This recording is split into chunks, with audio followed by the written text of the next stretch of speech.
அனைவருக்கும் வணக்கம். 21 மார்ச் 2025 மட ராசிக்குரிய ராசி பலன். மடராசிக்கு இன்றைக்கு சந்திராஷ்டமம். சந்திரன் 8ஆம் இடத்தில் மறைஞ்சிருக்கிறதால இன்றைக்கு சந்திராஷ்டமம் மடராசிக்கு.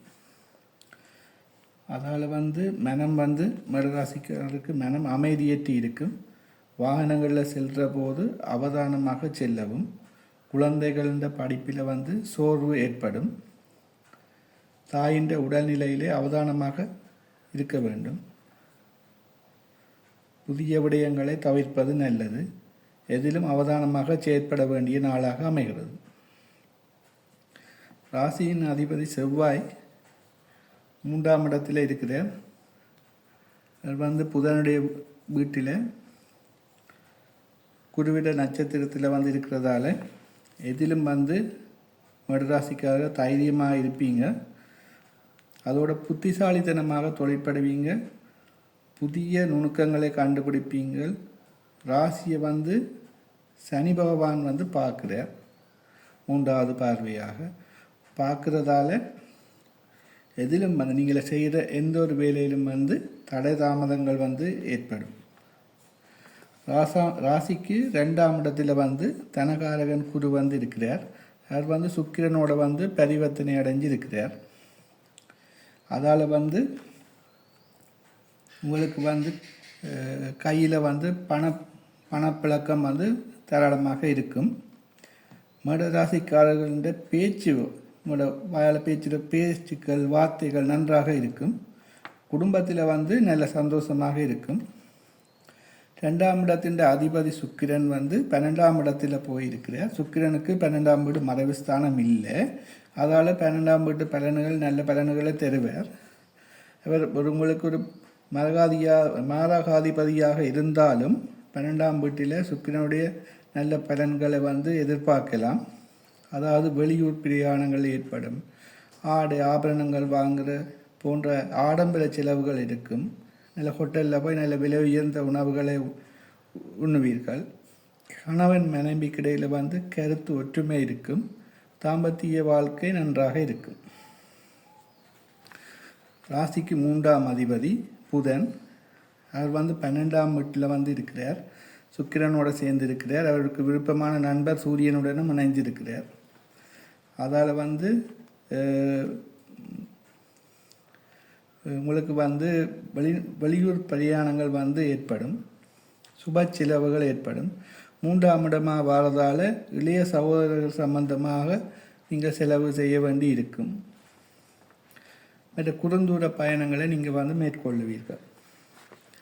ராசிக்கு 5ஆம் அதிபதியாக வார சூரியன் அவர் போய் 12ஆம் வீட்டில் போய் இருக்கிறதால பிள்ளைகளின் உடல்நிலையில் அவதானமாக இருக்க வேண்டிய காலம். அதே நேரம் பிள்ளைகளுக்காக நீங்கள் செலவழிக்க வேண்டிய நிலைமை இருக்கும். பூர்வீக சொத்துக்கள் சம்பந்தமான விடயங்களில் அக்கறையாகவும் பிரச்சனைகள் ஏற்படுத்தும். அக்கறையாக இருக்கணும், அவதானமாக இருக்கணும்.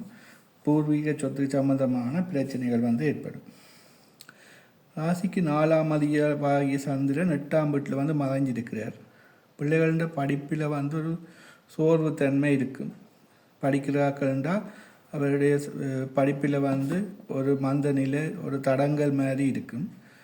சந்திரன் 8ல் மறைகிறது தான் சந்திராஷ்டமம். அப்போ சந்திராஷ்டம காலத்தில் தாயிட 4ஆம் வீட்டுக்கு உரிய தாயிட உடல்நிலையில் அவதானமாக இருக்க வேண்டிய காலம். அதே நேரம் 4ஆம் வீட்டுக்கு வாகனங்களில் பிரயாணம் செய்கிற போது, வாகனங்கள் சம்பந்தமான பிரயாணம் செய்கிற போது வேறு அவதானமாக இருக்க வேணும். விபத்துக்கள் ஏற்படக்கூடிய நிலைமை இருக்குது. ராசியின் 6ஆம் வீட்டில் கேது பகவான் இருக்கிறார். ராசிக்கு 6ஆம் இடத்தின் அதிபதி புதன் பகவானாகத்தான் பாரார். அவர் 12ஆம் இடத்துல இருந்து புதன் 12ஆம் இடத்துல நீச்ச பங்க நிலையில் இருக்கிறார். இருந்து கொண்டு 12ஆம் இடத்துலேருந்து 6ஆம் வீட்டை பார்க்குறார். 6ஆம் வீட்டை பார்க்குறதால 6ஆம் வீட்டின் பலன் விருத்தி ஏற்படும். 6ஆம் வீட்டில் இருக்கிற நோய் உங்களுக்கு நோய் இருந்தால் நோய் குணமாகக்கூடிய காலகட்டம். அதே நேரம் கடன்கள் இருந்துச்சுன்னா நீங்கள் கடன்களை வந்து செட்டில் பண்ணலாம். எதிரி தொல்லைகள் மற்றது கடன் வம்பு வழக்கிலிருந்து விடுபட சாதகமான நிலைமை இருக்கும் இந்த காலகட்டம். அடுத்தது 7ஆம் வீட்டு அதிபதியாக வர சுக்கிரன், அவர் உங்களுக்கு ஒரு மாரகாதிபதி. அவர் 12ஆம் வீட்டில் போய் மறைஞ்சிருக்கிறார். 12ஆம் வீடுன்றது சுக்கிரனுக்கு மறைவு ஸ்தானம் இல்லை. இப்போ உங்கள் கணவர் வழியில் அல்லது மனைவி வழியில் உங்களுக்கு செலவுகள் இருக்கும், சுப செலவுகள் இருக்கும். பிஸ்னஸ் பார்ட்னர்ஸ் வகையில் உங்களுக்கு விடயங்கள் இருக்கும். கணவன் மனைவிக்கு இடையில் தாம்பத்திய வாழ்க்கை நன்றாக இருக்கும். 8ஆம் இடத்து அதிபதியாக வரப்போகிற லக்னாதிபதியாகிய செவ்வாய் தான் உங்களுக்கு 8ஆம் இடத்துல வரார். அவர் வந்து 3ஆம் இடத்துல போய் இருக்கிறார். 3ஆம் இடத்துல போய் இருக்கிறதால 8ஆம் வீட்டுக்கு 8ல் வந்து மறைஞ்சிருக்கிறதால 8ஆம் வீட்டுன்ற தீய பலன்களை வந்து அவர் வந்து செய்ய மாட்டார். அதாவது தீய பலன்கள் 8ஆம் வீட்டுன்ற தீய பலன்கள் வந்து குறைவாக இருக்குது. 9ஆம் வீட்டின் அதிபதியாக வருகிற குரு 2ஆம் வீட்டில் போய் இருக்கிற தந்தையின் வழியில் உங்களுக்கு தனவரவுகள் இருக்கும். மற்ற செவ்வாய் வந்து 9ஆம் வீட்டை பார்க்குறதால தந்தையின் உடல்நிலையில் வந்து ஒரு அவதானம் செலுத்த வேண்டிய ஒரு காலகட்டமாக இந்த காலகட்டம் அமையும்.